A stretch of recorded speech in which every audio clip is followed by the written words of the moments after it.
अज़ीज़ तलबा व तालिबात, अस्सलामु अलैकुम। उम्मीद है बच्चों आप सब खैरियत से होंगे। बच्चों, हम आपकी किताब में दिया हुआ सबक श्रीनगर से करगिल तक पढ़ रहे हैं, जिसके 2 पार्ट हमने पढ़ लिए हैं और इसके अल्फाज माने भी हम कर चुके हैं। आज हम इस सबक का आखिरी हिस्सा पढ़ेंगे और उसके सवालात करेंगे। तो बच्चों, अपनी किताब का सफ़ा नंबर 72 यानी 72 खोलें। तो जहाँ पे हमने निशान लगाया था उससे आगे हम आखिरी हिस्सा पढ़ना शुरू करते हैं।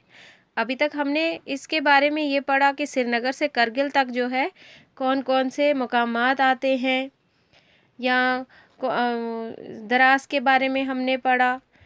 करगिल में उगने वाले पेड़ पौधे फल कौन से होते हैं, ठीक है। और अब इस हिस्से में हम करगिल के लोगों की जो ज़िंदगी है वो किस कदर वहाँ पे अपनी ज़िंदगी गुजारते हैं, तर्ज़ ज़िंदगी वहाँ की क्या है, ये सब पढ़ेंगे।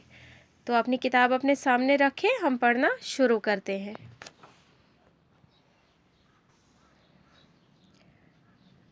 करगिल का कस्बा नबातात की वजह से सहरा में नखलिस्तान की तरह दिखाई देता है।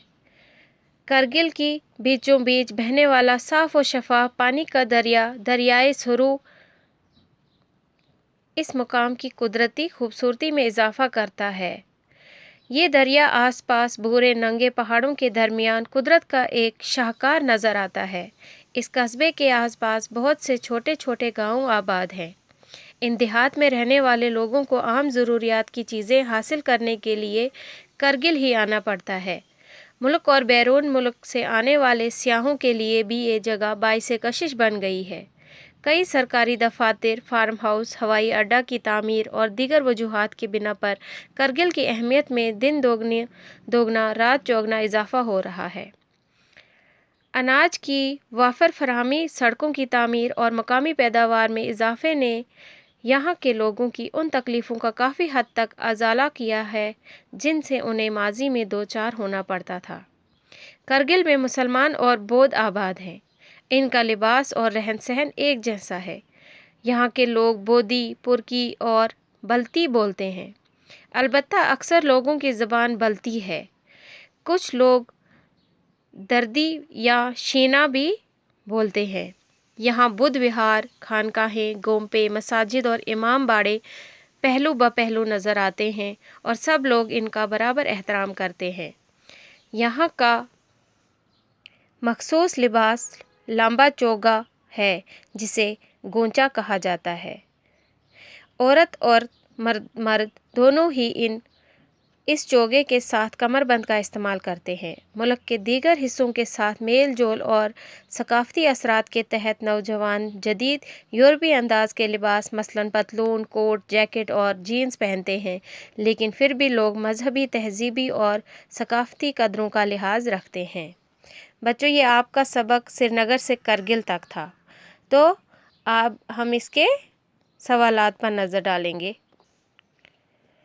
इसका पहला सवाल है, श्रीनगर से करगिल तक कौन कौन से काबिल ज़िक्र मकामात हैं? तो इसका जवाब है, श्रीनगर से करगिल तक गांदरबल, कंगन, सोनमर्ग, बालतल, मटाइन, दरास जैसे काबिल ज़िक्र मकामात हैं। दूसरा सवाल है, सोनमर्ग के बारे में चंद जुमले लिखिए। सोनमर्ग के माने सोने की चिरागा। सोनमर्ग एक छोटी सी वादी है जो सब्ज़ाए फलक पहाड़ों, चीड़ और देवदार के सरसब्ज और बुलंद बाला दरख्तों और खूबसूरत सब्ज़ारों के लिए काफ़ी मशहूर है। ये जगह सियाहों के लिए बाइसे कशिश है। तीसरा सवाल है, द्रास के बारे में आप क्या जानते हैं? चंद जुमलों में बयान कीजिए। इसका जवाब है, द्रास एक निहायत ही खूबसूरत छोटा सा खित्ता है। द्रास में दर्जा हरारत सर्दियों में -45 डिग्री तक गिर जाता है। द्रास में अगरचे बहुत कम बारिश होती है, लेकिन ये छोटा सा सरसब्ज खित्ता आबाद और शादाब है। यहाँ ऐसे मकानात तामीर हुए हैं जो शमसी तवन्नाई से गर्म रहते हैं। चौथा सवाल है, करगिल किस दरिया के किनारे आबाद है और यहाँ कौन कौन से फल उगते हैं? इसका जवाब है, करगिल दरियाए सूरों के किनारे पर आबाद है। यहाँ पर छोटे सेब, खुबानी और दूसरे फलों के साथ साथ ज्वार और गेहूं की पैदावार भी होती है। यहाँ के फल छोटे छोटे मगर बहुत रसदार और मीठे होते हैं।